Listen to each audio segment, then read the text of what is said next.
I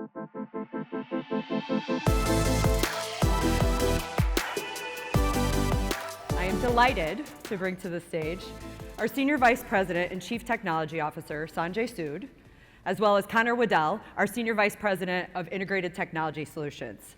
They'll discuss 5 market shifts and discuss CDW's approach to those market transitions. I did get the opportunity to ask both of these leaders about their uses of AI. Sanjay actually uses an app or an AI application called Suno, which will create and generate music based on user prompt. So as a music lover myself, you didn't ask, but I'm going to share with you anyway. My favorite band is Pearl Jam. My favorite genre is country. I realize that's very strange, but I'm super excited to try this one out. Conor, I'm convinced Conor uses AI to bolster his growing library of dad jokes. If you've not heard them, they are Olympic level. Wait and see. It is my great pleasure. Welcome, Sanjay and Conor.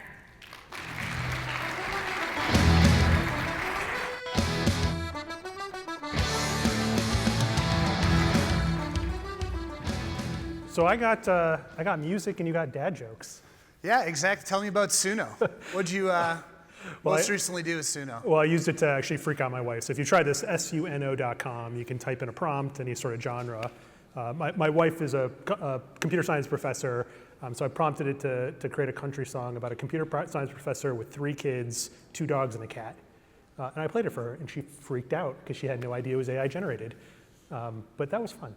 How about you, dad jokes? Dad jokes. Well, so audiences generally, or like when I do this internally, they generally give me either great remarks or it's their least favorite part of the entire session. So you'll tell me in the feedback. But I went on ChatGPT and asked for AI-based dad jokes. So I'm gonna let you be the judge here. What I got was, why did the neural network win an award? Why, Conor? Because it was well trained. Grown, yeah. Okay, so at that point it fell apart, right? And it, oh yeah, we need this. There we go. Thanks, Jackie. So why did the AI assistant crash? Why, Conor? It was overloaded with tasks. So I'm like, wait a minute, that's not even really funny. No. It's actually probably true. Yeah. So then I realized that I went back and I originally asked for dad jokes, but it didn't give me AI-based dad jokes. So I'll give you this one. What is brown and sticky? A stick. Okay, that one's pretty good, right? But then it made it AI. It said, what is binary and sticky? A bit, right? So, okay. So I think that we can be rest assured of the things that might move to AI, that the realm of dad jokes will still be human-powered for some time to come. All right, but that's not why we're here, everybody. You may be wondering that. But again, I'm Conor Waddell. I'm the Senior Vice President of Integrated Tech. Happy to be on stage with Sanjay. Sanjay, do you want to frame us up here? Yeah, I'm Sanjay Sood, and I'm the Chief Technology Officer at CDW. You know, one of the things that I love about working at CDW is, as Aletha said, on one side of the equation are 1,500 technology providers. On the other side are hundreds of thousands of customers that work with CDW. So we get to see a great vantage point of technology trends, market trends, the things that are on top of probably all of your minds. But in my role at CDW, I'm responsible for all our enterprise technology. So we thought it would be really interesting for us to walk through these market trends, but also reflect internally, what is CDW doing about these? So if you think about CDW drinking its own champagne, I think it's important for us to give a little bit of a sneak peek behind the curtain in terms of how we think about some really important topics that are occurring within the technology industry and with many businesses across the globe. Yeah, absolutely. So Aletha talked in the opening session about security, about AI and automation, and about data. So as we think about taking those concepts and bringing them down into actionable things that we can produce for our customers, we've had to develop frameworks, right? So I'll give you an analogy here. I tend to speak and think almost exclusively in analogies, so I'll bring you along with me. By the way, this image is almost certainly AI generated. If you look really closely at it, there's these doors seem to lead to nowhere. There's a couch in the basement in what appears to be like some sort of cabling room, and the attic is pretty creepy with a what appears to be an empty crib, and that's it. So that's not why, again, that didn't really help the analogy out. But the analogy is, all of us here live in a house, have rented a house, and some of us have gone through building a house. And as you think about going through that, you are the subject matter expert on what outcomes you want. I want open areas that I can hang out with my friends and family. I want a pool. I want X, Y, and Z. But you aren't a builder, and you wouldn't really go about building a house on your own without the help of an architect, contractor, et cetera. So as you think about CDW and these trends that are inherently have almost infinite outcomes as you stitch together different technologies to produce what your business is asking you to do, CDW really plays the role of that architect and contractor. Another way to put it, to context switch here to another analogy, is thinking about F1 racing. If I have to go deeper in this and talk about how you do F1 racing quickly, you're going to understand. Yeah, drive at some car. Yeah, drive fast. You're going to find out. I'm not necessarily deep into F1 racing, but the idea is that anytime you're doing a major tech transformation that's driven by like AI, right? We're figuring out how to respond to that, but everybody's doing that the first time, and you really have one opportunity to think about how do we get back to work right after being forced to go to remote after a pandemic. How do you think about your cloud and hybrid cloud environment and rationalizing that? These are all things that each individual customer in the room deals with and has to address, but you see that really one or maybe two times as you think about affecting transformation as you go from either within your company or from within different companies. And the idea here is that CDW is driving that track every single day. So as you think about what we're up to, Aletha talked about the transformation, which is all about taking the investments that we've made both organically and inorganically to create a full portfolio around the platforms our customers use, the security environments that they need to execute, the cloud environments that drive innovation, and driving that to the outcomes that you're all looking to produce, and then codifying those, right? So as I use the house analogy, as I use the racetrack analogy, it's coming up saying, well, we've done this before. We have approaches that are standardized and templatized, and now we can bring the learnings from others in your industry of similar size and say, this is how we recommend approaching those. Knowing that every individual environment is bespoke and customized, we know how to produce an outcome that is repeatable, that you can depend upon. So we do a lot of thinking about, in these areas, where do we need to help our customers affect market transitions? In the areas on the side, you see 5 that we've landed on that we're going to talk about what we're seeing in the market and what we're doing internally. These aren't the only 5, right? But they're areas where we've seen customers needing to move from one paradigm to the next, where CDW has consulting and an opinion on how to do that, and we have the right ecosystem of capabilities, partners, and abilities to execute to help our clients through that transition. So with that, that's customer driven, so it's driven by everything that we hear from each of you, validated by analysts. We're not shooting in the dark, we're making sure we're listening, and then it's really bounced across back to what we're seeing internally and validated by your own technology teams. So let's jump in. AI, Sanjay, a topic near and dear to your heart. Let's hear about what CDW is doing with AI. Yeah, no, absolutely near and dear to my heart. And I've had the pleasure over my career of 20 plus years of working on really hard AI problems. Previous coming to CDW, I worked on autonomous cars. And then I actually have a PhD in computer science where I focused on artificial intelligence and machine learning. So seeing kind of the hype over the last couple of years, it's really interesting just to see that it's probably on top of everybody's mind. You've probably seen 1,000,001 seminars, people talking about AI. I think when you think about AI at CDW, we're taking a very measured approach. AI wasn't something that just kind of dropped out of a tree a couple of years ago. It's something that's been around for a while. You have statistical methods, expert systems that have existed for a while. At CDW, we've invested in AI capabilities over the last several years. Technologies like RPA, which are fairly widespread, of helping drive efficiency. We have systems that use machine learning models to develop statistical models to help us predict supply chain, help us predict order shipment tracking. So all the things kind of around our business, we've been thinking about AI for a long time.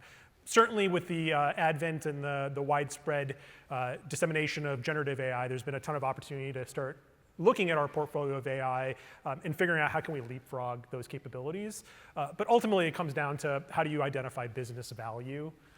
And ultimately the question is from any CFO or somebody in finance, they're going to say, well, this stuff costs a lot of money. right? Can you show me from a technology perspective, how are you going to drive the best ROI for this technology that you implement? So at CDW, we're taking an execution approach that's really following kind of three main tactics. The first one is what we call take and deploy.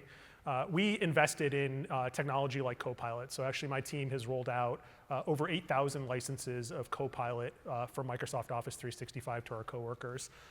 This costs money, of course, but it puts the power of generative AI in the hands of a wide swath of our coworkers. So whether you're sales facing, whether you're sitting in finance or you're in comms, there are tools within Copilot that are incredibly powerful, whether it's summarizing Teams meetings, helping you write an email, doing first-person research. All this capability helps. And as we've surveyed our coworkers, we're seeing really positive enthusiasm in terms of the value it's driving to the business. So, on average, we're seeing our coworkers saying, hey, look, on a monthly basis, we're saving probably 10 hours of time that this technology is helping drive. So in that take and deploy, these are technologies that are kind of available off the shelf. It does cost money, but you buy the licenses, you deploy it. If you have a Salesforce or a ServiceNow, there's AI capability that's coming off the shelf. It's really, really easy to deploy to your organization. So that's kind of one pillar in terms of how we think about execution. The second pillar is where it gets potentially a little bit more interesting and maybe a little bit more expensive, where this is about integrating and customizing AI technology, foundational building blocks, and creating what I would say functional specific capabilities for a specific department or specific function. So one of the areas that we've innovated on is taking some of the building blocks from Microsoft. So we have an Azure estate with OpenAI endpoints. We've built a set of systems that can do basic knowledge management. So any sort of collection of documents you have, we have a repeatable pattern using RAG, retrieval augmented generation. Many of you have probably heard of that, using a vector database. You can throw lots of knowledge, whether it's in PDFs, on websites, SharePoint, and then you can create an interface where you can converse with it and ask questions. So that helps unlock knowledge that's sitting within your ecosystem, makes it more accessible. We've gone even further down by creating custom applications using a lot of that technology building blocks. So the ones that we just recently deployed was a system that helps manage RFPs, so requests for proposals. CDW gets a lot of them. Maybe your businesses has those as well. AI is a great tool for being able to get a really first good draft of an RFP. So you take all the historical RFPs that you created, you train a model or put it in a RAG database, and then you can essentially create these first drafts that help accelerate throughput. Yeah, not theirs though. Theirs we write by hand. Exactly. Yeah, right. There's always a human in the loop on a lot of this technology.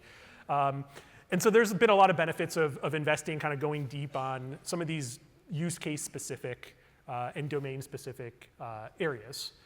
And then the final is really kind of what I call create and invent, right? And you can go almost as far as to say training your own large language model, right? And we know that there's only a few companies that do that, just given the cost of training, the infrastructure that requires.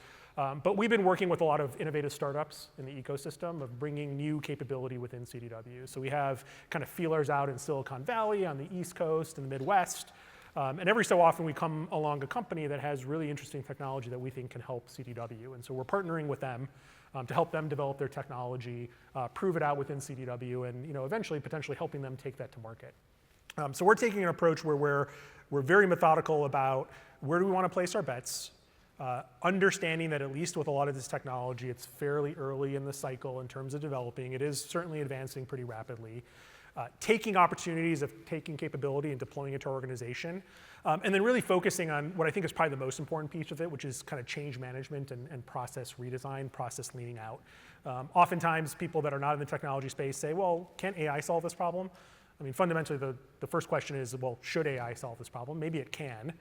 But if you think about the process, the change management involved, that's a heavy lift. So it's something that I think about a lot as we think about where we want to place the bets around AI. But I feel pretty good that we're following pace with the market.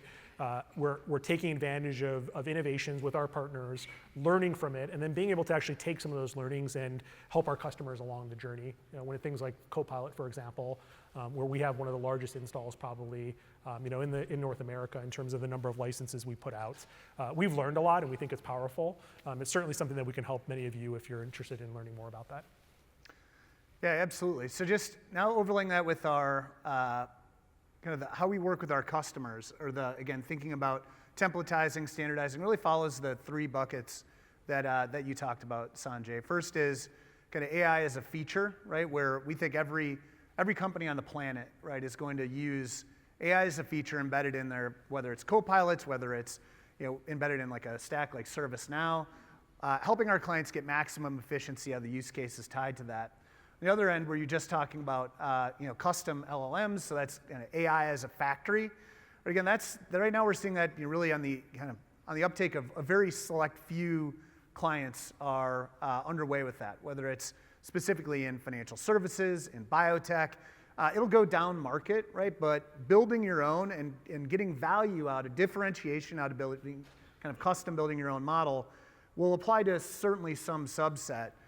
But where we're seeing where we think the market will go is the middle bucket that you talked about, which is using the models that are productized, so AI as a product, where we're taking the custom models off the shelf, and then we're deploying those to referential architectures that our clients can get value out of. And the key there is identifying the use cases that will drive that by industry and helping get to value with that. Yep. So, all right. So that's on AI. More to, again, Sanjay will be available for discussions if you want to grab them later. I'm offering it for that. We didn't talk about that. Are you going to be available? Of course I will. Okay, that's great. Okay, so next, to move into future of work, a little audience participation. We'll see how this goes. How many people in here have a defined number of days that's the minimum amount of time that their coworkers need to be in the office? Okay, we're about 30% of the room.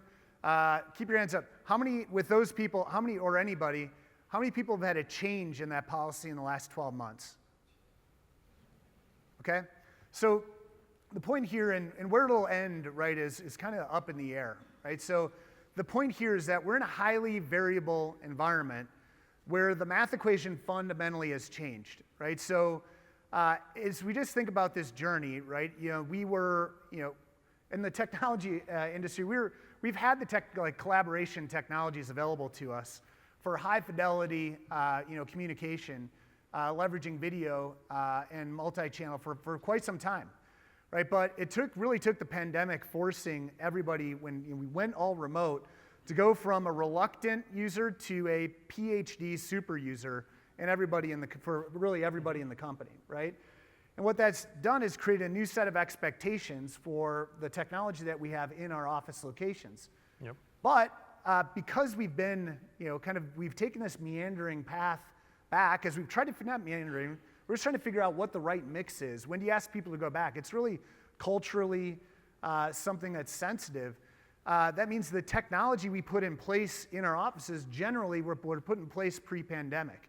Windows 10 to 11, right? Windows 10 was built before mobile became a requirement and a imperative. The video and collaboration technologies we have largely put in place pre-pandemic, and now we go in and expect a high fidelity experience when we go back to office. So what we're seeing is really that companies navigate that scenario and think about the end user experience, how to think about patterns of consumption around hybrid work and the technologies that enable that. And then what that means for really all aspects of infrastructure. I was at a CDW office last week at Philadelphia. We had 80 people in the room for that office. That's about 90% of those, pretty close to the total population of that office. It was a Thursday. I said, on Friday, how many people are going to be in the office? Any guesses? They said 8. I mean, they might have been lying to me, right? But I'm like, it's Friday. Like, and there was, it's like the Phillies were playing. So like, there was but again, but that means just think about 80 people in using, kind of video, using the phone systems. Think about bandwidth consumption, and the next day that dropping almost down to nothing. Yeah. And now they're all working remotely and have to be secured.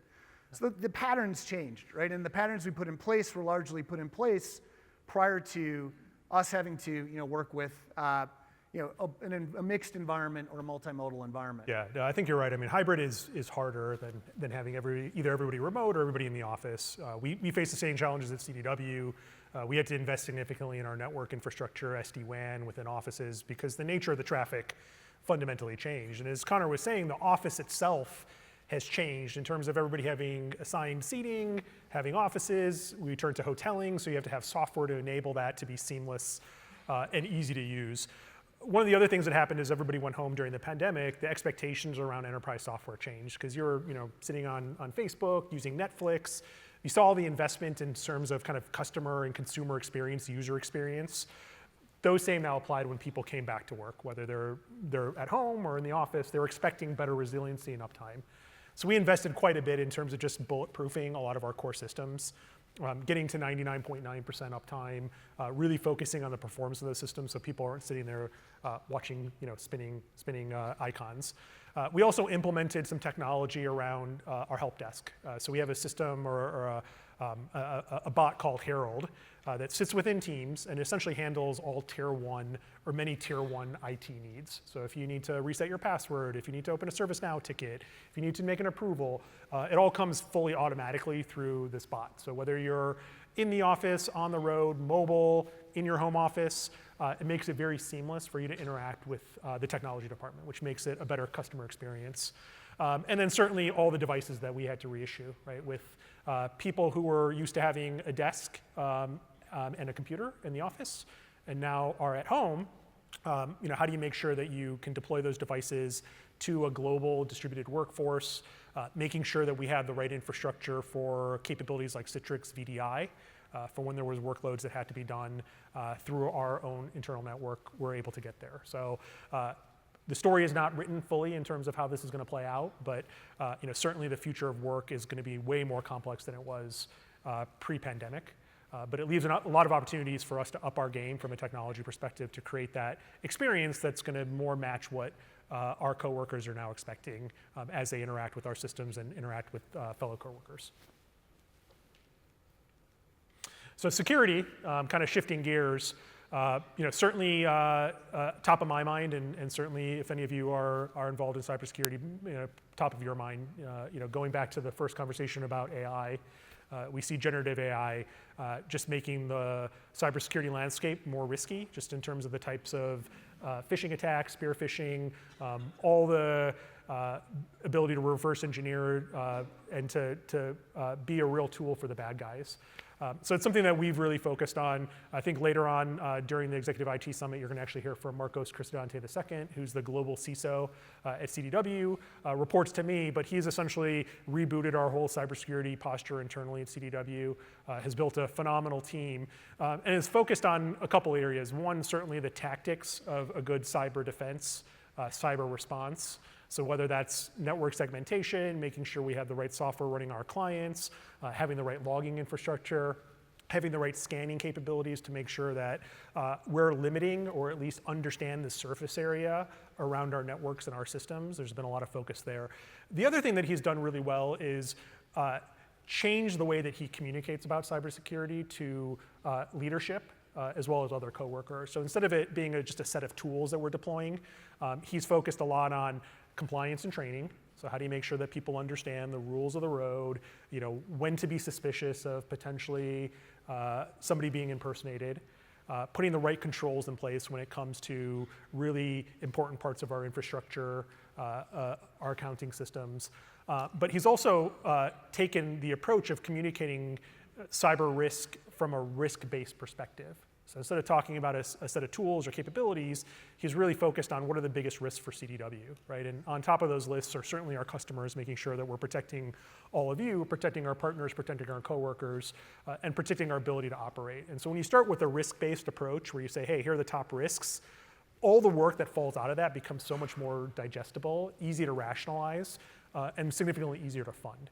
Right, so he's done just a great job, and I'm hoping you'll have time to listen to his conversation further in this program. Yeah, really, if you were to encapsulate the kind of how we work with our clients around security, it's that quantifying risk that's at it's really the focus of what we're doing. And it's saying we have a series of engagements and frameworks and methodologies and how we look at how we do that, right? So some of those, we have an engagement, we've called it the Spark engagement, but that's where we take real world insurance claims data based on industry and apply that to a framework to quantify the dollar amount of risk reduction you get by an IT investment. And then enable our customers to then plan out their investments to quantify not only kind of what the technical capabilities are of the systems we're deploying or the investments we're making, but then the corresponding reduction in dollar amount, potential dollar reduction of risk that you get on the other side of that investment. But it really it's all about like how do you make IT security and reduction of risk something that's digestible both by the organization and by the board and executive management. Yeah, and security doesn't always have to be a big stick that you're taking to the organization. One of the things that we did was we just recently rolled out passwordless login, right? And it's just a much better experience. It essentially makes the notion of having to reset your password a thing of the past. It's significantly more secure, and it takes just one more vector of attack away from the bad guys out there. So these are some of the small innovations of just making sure that we're balancing compliance, risk, technology with the coworker experience, and making sure that you're always balancing those two and communicating. Yeah. Also functionally, just inside baseball, so we're not only presenters, we're also business partners in the organization, but Marcos has embedded IT security experts within my organization who look at how we're just making sure, again, we're deploying to the proper standards for the entire organization for our customers. So heavy focus on that, not just for us, but for all of you, as you expect us to we maintain the highest standards. Keep everyone safe. Okay, so let's talk one more audience participation here. Let's see, this is comments, too much audience participation. All right, how many people here since 2011 have had IT leadership changes in their organization? Hey, hands up, hands up. How many of those changes have come a differing opinion on how to implement cloud technologies? Okay. So, and rightly so, right? This is, going back again, kind of how did we get to where we are today, right? You had the idea of driving innovation through cloud adoption, right? And what we saw as an industry early days was heavier adoption of SaaS and adoption of IaaS, right, as a pattern, lift and shift into clouds. And as we've matured, we've gotten better at leveraging PaaS, looking at application modernization, better targeting applications that are fit for purpose to be consumed in cloud or can use cloud capabilities. However, we've grown up over time. I think actually when you get to Sanjay's story, CDW was, I think, conservative on the cloud journey, so actually had a unique really opportunity to kind of attack cloud, almost greenfield within our organization. But for most of our customers, right, it's really been a kind of building block on building block on building block that's really led to a lot of innovation and speed and kind of flexibility and consumption. But it's also led to a really kind of broad-based industry-wide inefficiency on some of the applications that were shifted early to an IaaS pattern would have benefited from being modernized and or are running steady state in the cloud. Same, the applications that were difficult that you didn't want to take on early days maybe were the best targets for modernization. Right, so what we're seeing right now in the cloud space is really that equalizing or the kind of moving towards efficiency, where we look at building a automated, orchestrated, and self-service environment for our customers to be able to place workloads where they make the most sense. And that involves potentially leveraging private infrastructure. It involves potentially leveraging different patterns of cloud-based infrastructure, but really a evaluation of where we are today and building that environment for our clients, what we're calling a customer cloud or fourth cloud.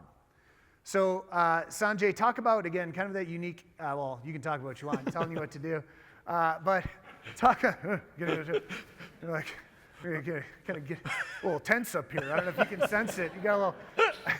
Stealing my thunder, Conor. Right, yeah. No, but talk about CDW's journey on hybrid cloud. Yeah, so I think you said it well. So I started about 4 years ago, 2020.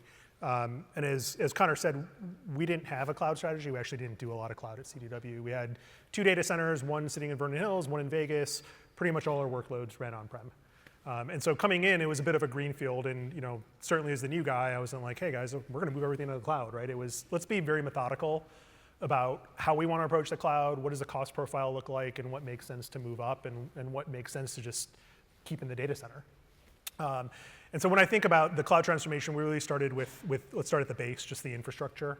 So while we had these 2 beautiful data centers running, we didn't have a lot of the network connectivity up to a cloud provider to actually make any sort of cloud hybrid work. So we started with basic infrastructure. The second layer was really around the people.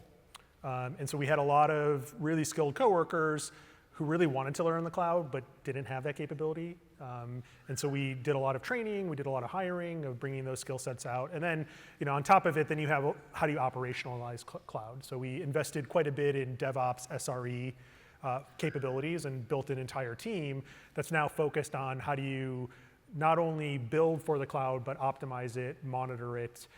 And ultimately, when you go back to the uptime statistics that I showed, 99.9, a lot of the cloud infrastructure that we put was a big leg of actually getting to that type of resiliency, because it gave us failover capability, but it didn't mean that we just lifted and shifted everything out. So we're actually fairly proud of running a hybrid infrastructure where we have certain workloads that run in our data center. We did a lot of profiling of specific systems, specific processes, and said, does it make sense to migrate these up? And so we've gotten to a position now where there's about half the workloads have been migrated up to the cloud, and we're now in the optimization phase of trying to figure out, okay, how do you make these run more efficiently? So last year we saved about $1.5 million off of our run rate from our cloud consumption. That's something that I get a high five from Al Morales, our CFO, every time I see him, because that's always the nightmare of anybody from the finance side saying, hey, look, you've just doubled the cost of running your IT stack by moving it up. So we've been very kind of careful about this. We have also introduced, as you mentioned, a bunch of SaaS software. So while our main estate's sitting in Azure, we have connections to private clouds from a bunch of different SaaS providers. So I think the team is now kind of in full swing, and we're still looking at, okay, what are the remaining workloads that we want to move up? How do we continually optimize the cost profile? And then how do we continue to build the skills of our teams to be able to better operate and then modernize applications that again can be moved up to the cloud for better resiliency, better efficiency, better performance. And so finally, let's talk a little bit about operational efficiency. I think technology can do amazing things. It can help drive better capabilities, better outcomes.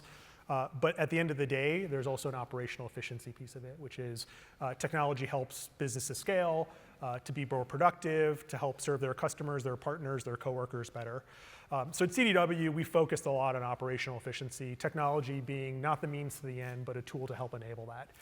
So one of the big things that we actually did within CDW was we moved from what I would say a traditional waterfall way of planning our technology estate, and we moved to an agile way of working. And specifically in agile, we moved to SAFE, which is the Scaled Agile Framework for Enterprises. It's a methodology, it's a framework that I've used at previous companies, but it helps us plan together, it helps us have better guardrails in terms of funding, but it really puts the power back in the hands of my team, right, and the product managers that work with me to make sure that we're always prioritizing the biggest value first, we're providing transparency to the organization, and we're moving as fast as we can in terms of reacting to the business, the market needs, customer needs. So with this, we've actually increased productivity and speed of delivery by 26%. We continue to make improvements and tweaking it, but we're very proud of that transformation.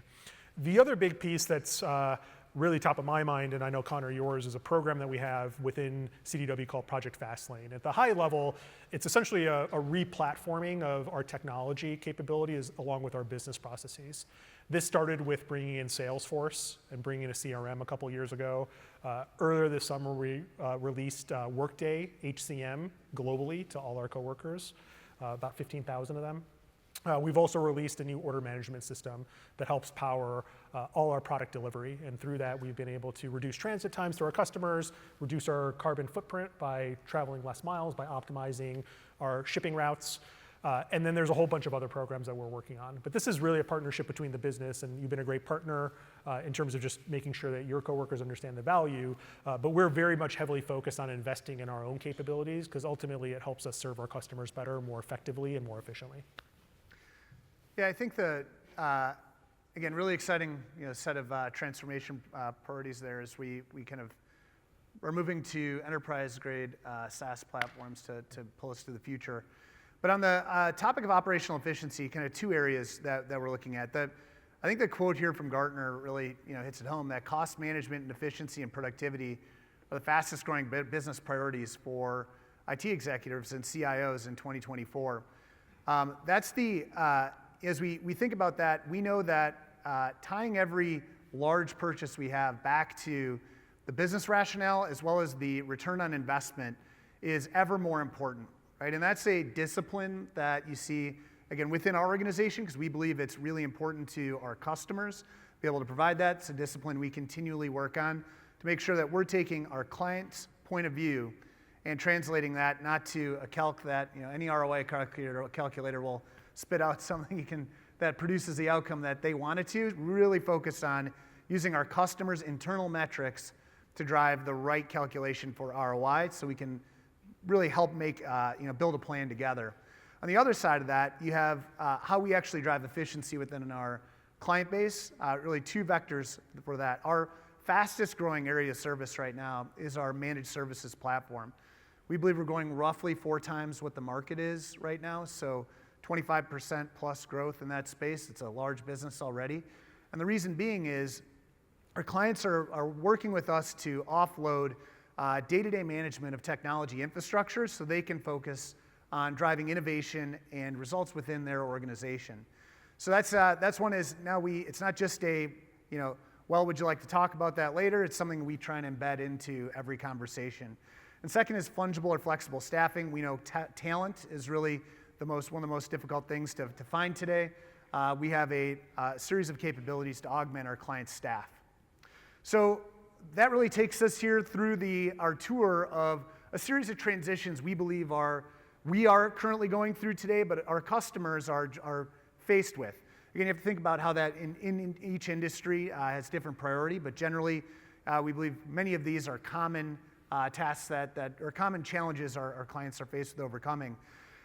As we opened with the analogies around the house, the AI-generated house, and the laps and the racetrack, what really CDW is working on within my organization, which again is the pre-sales, architecture, and delivery and managed services teams, are building the blueprints and capabilities so we can help you rationalize and work through these transitions to produce outcomes for your individual organizations. We're looking forward to you learning more about those capabilities throughout the coming days. It's been our pleasure to spend some time with you today. Thank you, and have a Terrific. great next step. Thank you. All right. Thanks all.